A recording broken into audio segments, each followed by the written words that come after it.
इसीलिए तो कह रहे हैं कि ये कथा अमर है अपने आप में। बिल्कुल है। हमने बीच में पासों की बात करी, ठीक है जी और पासों से एक नाम निकल कर आता है Shakuni, ji and most interesting character of Mahabharat.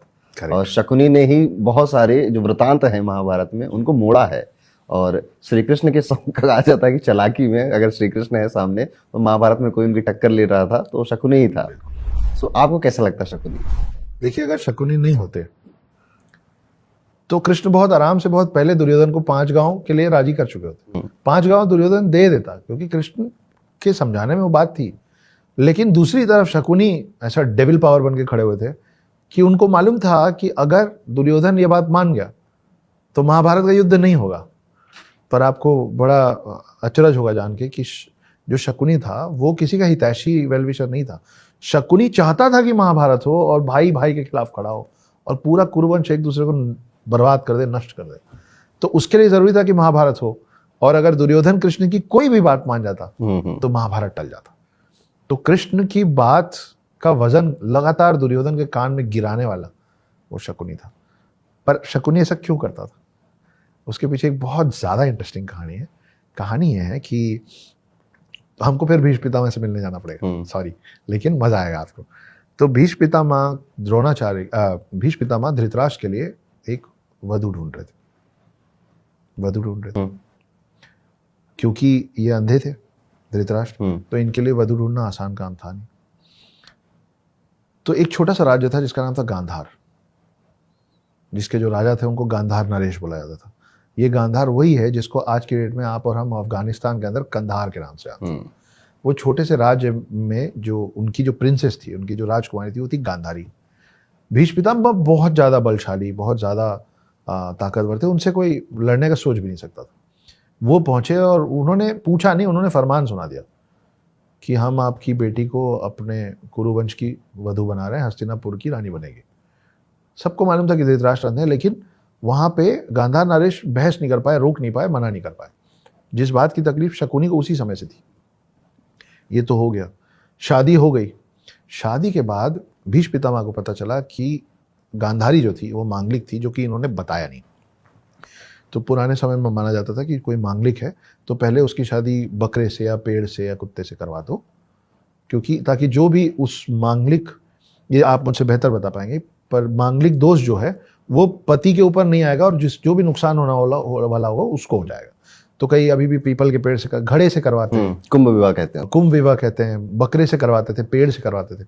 तो ये बात जब भीष्म पितामह को पता चली कि ये मांगलिक थी और इसकी शादी धृतराष्ट्र के पहले एक बकरे से करवाई गई थी और बकरे की बलि दे दी गई थी, तो भीष्म पितामह चीटेड फील किए कि ये मेरे को पहले क्यों नहीं बताया गया, ये मुझे अब क्यों बताया गया। तो उस समय का रिवाज ऐसा होता था कि आपको जो बुलाते थे, जो आप जिसके अतिथि बन के जाते थे, वो निर्णय लेता था कि आपके टेबल पे क्या रखा है, आप क्या खाएंगे। अब वाला नहीं है कि अब जो मेहमान है उससे पूछा जाता है ना, आप बताइए क्या खाएंगे, फिर हम होटल में फोन करते मंगा लेते। पहले ऐसा नहीं होता था, पहले आके बैठते थे, भोजन में जो परोसा जाता था वो मेहमान को खाना पड़ता था। तो भीष्म पितामह बोले गांधार नरेश को कि अपने पूरे कुनबे को लेके आइए, मैं सब लोगों का आवभगत करूंगा।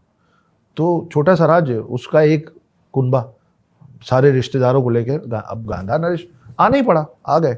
जैसे ही वो आया उन सबको जेल में ठूस दिया गया। ओके। और भीष्म पितामह उनको एक मुट्ठी चावल देते थे रोज। तो शकुनी भी था जेल में? जी। Okay. Prince of Gandhar Shakuni. तो एक मुट्ठी चावल मिलता था, बोले इसी में सब लोग खा लो। अब एक मुट्ठी चावल में 4-4, 6-6 दाना मिल रहा था लोगों को, रोज लोग मर रहे थे। तो सारे लोग मिलकर डिसाइड किए कि भाई हमारा प्रिंस तो शकुनी है, ऐसे तो सब मर जाएंगे लेकिन लीगेसी को आगे बढ़ाने के लिए कोई तो जिंदा चाहिए। अब ये सारे लोग वो अपने हिस्से का चावल खाना छोड़ दिए और पूरा एक मुट्ठी चावल दिया जाता था शकुनी को खाने के लिए। शकुनी रोज बैठ के वो एक मुट्ठी चावल खाता था और रोज अपने परिजन लोग को मरते हुए देखता था उस जेल के अंदर। इस बीच में भीष्म पितामह किसी युद्ध में निकल गए और वो लोग अंदर ही पड़े रह गए।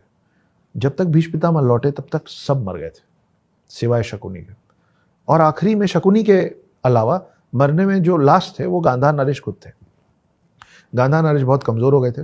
गांधार नरेश ने एक दिन शकुनी को बोला कि शकुनी, बस मुझे लग रहा है मेरे भी जाने का वक्त आ गया, मैं तुमको एक गिफ्ट देना चाहता हूँ, एक तोहफा देना चाहता हूँ, एक भेंट देना चाहता हूँ। तो बोले बोलिए। बोले खड़े हो और मेरे पास आओ। शकुनी चल के पास में गया।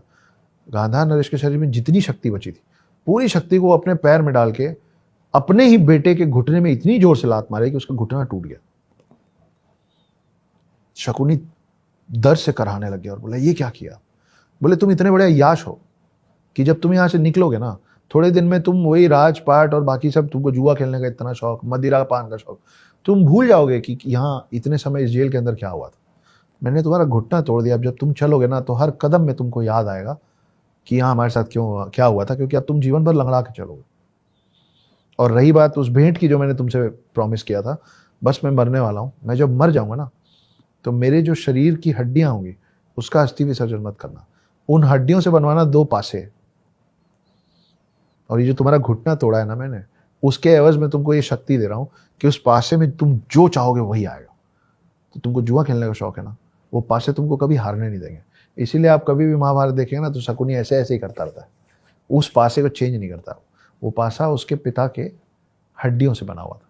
और जब फिर शकुनी निकला, और इसीलिए आप शकुनी को देखते हैं, शकुनी हमेशा लंगड़ाता रहता है। उसके पिता ने उसका पांव तोड़ा था। तो पहली प्रॉब्लम शकुनी को कि मेरी बहन गांधारी को एक अंधे से ब्याह दिए, तो कुरुवंश से चिढ़। उसके बाद भीष्म पितामह ने क्या किया? तो भीष्म पितामह समर्पित थे कुरुवंश पे ना, तो बोले ये जिसके प्रति समर्पित है ना, मैं उस पूरे राज्य को अकेला तबाह कर दूं। लेकिन शक्ति से तो कर नहीं सकते थे, कुरुवंश बहुत। तब वो धीरे धीरे करके दुर्योधन के करीब आए और दुर्योधन का कान भरते भरते भरते भरते और धृतराष्ट्र को भी समझाते थे।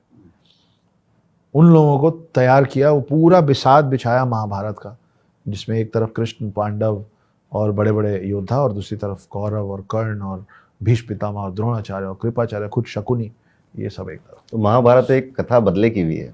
बदले की ये देखिए ना, आप पीछे जितने पीछे से हम बात कर रहे हैं ना, हर चीज जो महाभारत में हुआ है ना, वो एंड ऑफ स्टोरी है। वो 18 दिन क्लाइमेक्स है सिर्फ। एक फिल्म की, एक कहानी का क्लाइमेक्स 18 दिन ही हमको पता है लेकिन हर क्लाइमेक्स से पहले फिल्म का पहला सीन होता है ना, जहां पृष्ठभूमि सेट की जाती है, स्टैब्लिशमेंट ऑफ कैरेक्टर्स होता है कि कौन क्या कर रहा है और क्यों कर रहा है। तो शकुनी जो कर रहा था वो इसलिए कर रहा था। और अगर पांडव हार जाते और कौरव जीत जाते, ये कहा गया ना कि विनर्स राइट दी हिस्ट्री, जो जीतता है वो हिस्ट्री लिखता है। अगर सेकेंड वर्ल्ड वॉर में जर्मनी जीत गया होता तो आज हम हिटलर के बारे में अच्छा पढ़ रहे होते। मानते हैं ना आप? अगर पांडव हार जाते और कौरव जीत जाते तो आज आप और मैं कृष्ण की जगह शकुनी की पूजा करते होते, और शकुनी को वो स्थान मिलता जो कृष्ण को मिला हुआ है। क्योंकि कृष्ण की बराबरी यहां से अगर कोई कर पा रहा था पूरे महाभारत में, तो इकलौता शकुनी था। Interesting, very interesting. काफी नया मुझे भी आज आपसे सुनने को मिला है।